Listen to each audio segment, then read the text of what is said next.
I am just happy that I get to wake up on a Thursday morning and everybody that wanted Kyle Hamilton can just shut the hell up. Yeah! Everybody that didn't want Kyle Hamilton, congratulations. Brad Holmes again. If you're one of those Kyle Hamilton people, I can't help you. I think the obvious way to start today's show is let's give a round of applause to everybody in the room. Yeah! Round of applause for all of Detroit, especially Detroit Lions fans. Congratulations one more time, guys. Let's give it up for Detroit Lions fans. Congratulations. You do not have to deal with the idea or the concept or the stress or the thought that your organization would be the biggest fuck up in NFL history by taking a safety number 2 overall. Congratulations, everybody. Wow. I'm so happy for you. We did it! To everybody that didn't want Kyle Hamilton, congratulations. Brad Holmes again. That Brad would Holmes still be again. a Lions thing to do, is pick Kyle Hamilton after drafting us. Fish, shut the hell up. Just shut the hell up. One more time, claps, please, everybody in the room. DeShon Elliott, welcome to Detroit, a Detroit Lion on a 1-year deal. Oh, it's a good day. It's a good day not to be a Kyle Hamilton fan, I gotta tell you. It's a great day.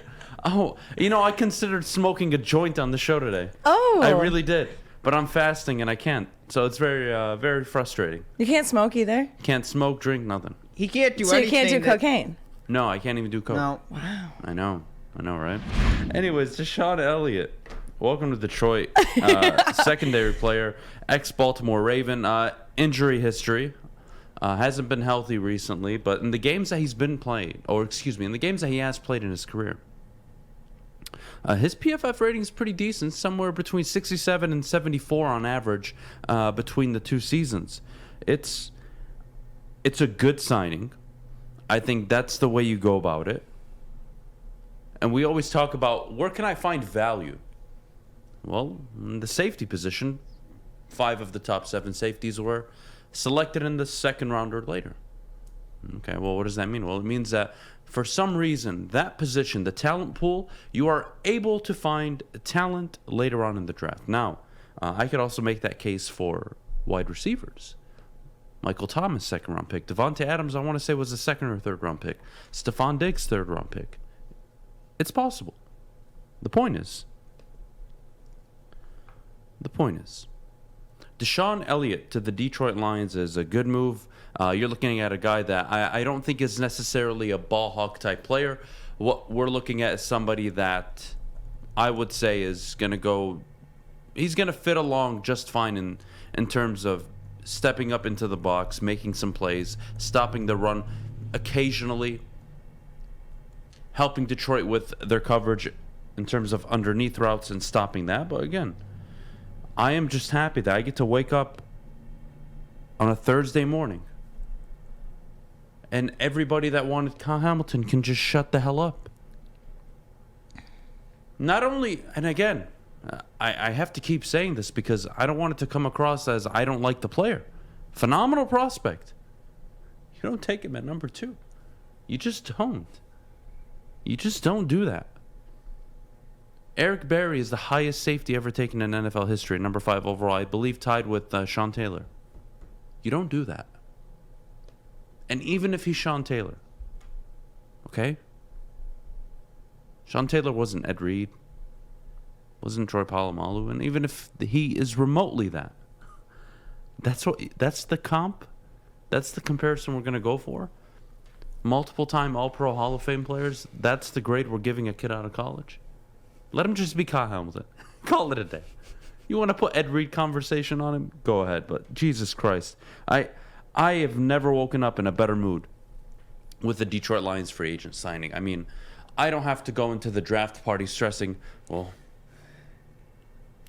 maybe they do take Kyle Hamilton. And maybe I might have to kill myself tonight. I don't have to die. So I'm not dying anytime soon. That's good. Or at least because of the Lions. I don't have to swear a ton. If You already did. they take Hamilton. Like Quandre Diggs was all about it on Twitter. Yeah, look, I think DeShon Elliott's a good fit. I really do. I think that's a guy that's going to play well alongside Tracy Walker. I still think the Lions are going to grab a safety, but you're looking at pick 66 or 97 for when they actually do it. And I actually want to break that down a little bit, probably next week. I want to go over the later round picks and who are 3, 4, 5 players I think the team should be targeting. But again, back to the safety conversation. Boy, another 1-year deal. Out of all the free agents Brad Holmes has ever signed, only one of them have had a deal longer than 1 year. And that's Jamal Williams. He had a 2-year deal. Brad Holmes he understands the assignment. He understands what he walked into. He understands what he needs to do to fix the salary cap. He understands what he needs to do to fill voids in the roster. I'm feeling good about it. I really am. This is the kind of signing where, you know what, you're weeks before the draft, you're like, man, thank God. I don't have to deal with stupid people anymore. I don't have to acknowledge them on Twitter. I don't have to acknowledge them anywhere in the world. I really don't. These people. Compton. He can play in the box. He can line up in the top. He can get to the quarterback. Take him number 2 overall. I don't believe that the entrances in the draft class, there's a big difference between number 1 and number 10.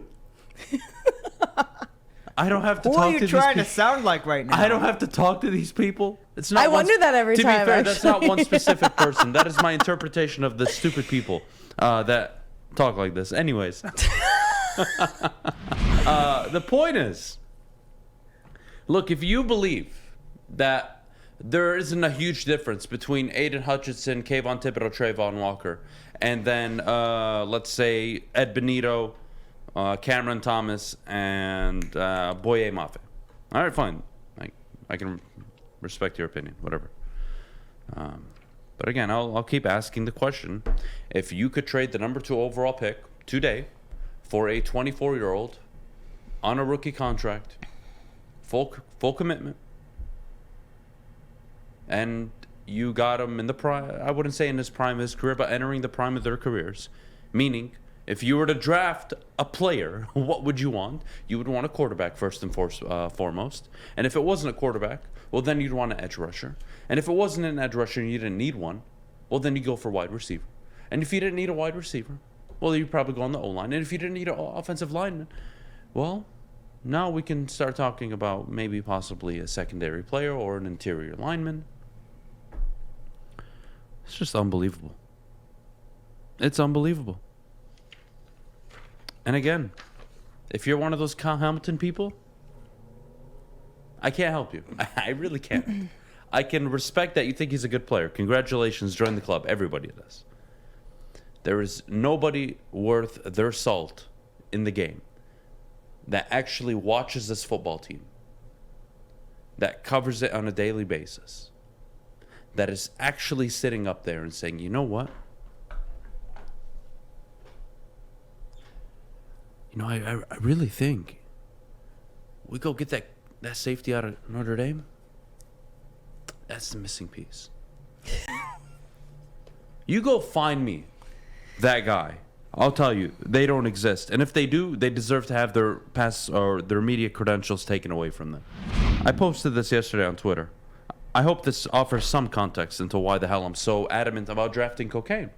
And I told you guys, you can have your own version of cocaine. Your cocaine could be Kyle Hamilton. Now, that may be some low-graded stuff, but hey, I can't tell you what to put up your nose. But I know I want the stuff that's just going to make me feel good. I told you, 3 days in a row now, I want the kind of cocaine. When I do it, I'm looking at Maddie, and she looks like John Travolta. That's the stuff I want. I'm not asking for much. And I posed the question yesterday. Why is it so hard to understand this?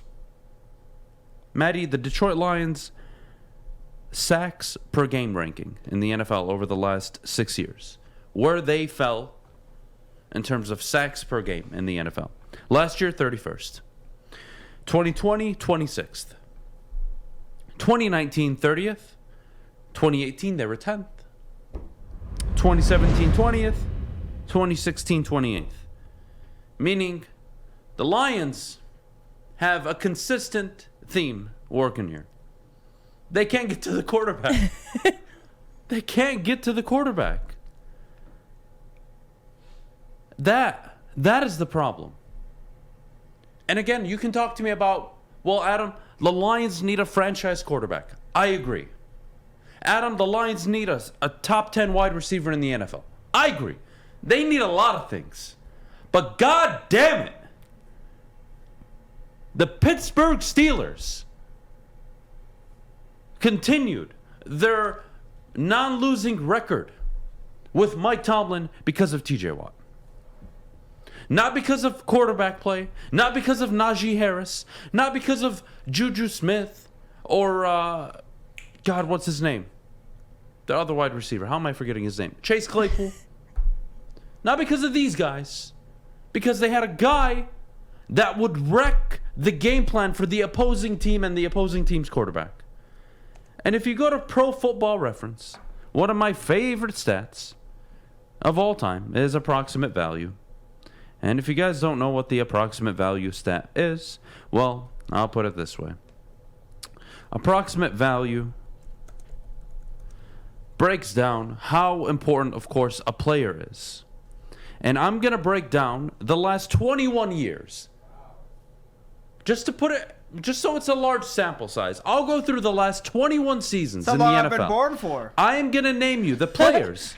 I am going to name you the players that led the league in approximate value. And guys, don't get smart with me. We all know a lot of them are going to be quarterbacks. But pay attention to the ones that aren't. Last year, Josh Allen. The year prior, Aaron Donald. The year prior, Jackson Mahomes, Lamar Jackson, Patrick Mahomes, Tom Brady. I know, right? Stay out. Stay out. You know what? I'm not even going to go through all 21. I'm just going to tell you who is a non-offensive player that won approximate value. Sure. Derek Brooks, linebacker. Could get to the quarterback. Ray Lewis, linebacker, one of the best of all time. Darrelle Revis, cornerback. Richard Sherman twice. J.J. Watt twice. And last year, in terms of approximate value, this is the fun part. If we go by active players in the NFL, once we get past approximate value, once we get past the idea that, these players, these positions, they aren't valuable, I'm going to go through the players that have had the highest approximate value rating in NFL history. The 5th highest is Aaron Donald at 29. The 8th highest is Derek Brooks, tied along with Ray Lewis, tied along with Deion Sanders, Lawrence Taylor, J.J. Watt. See the common theme here? The point is,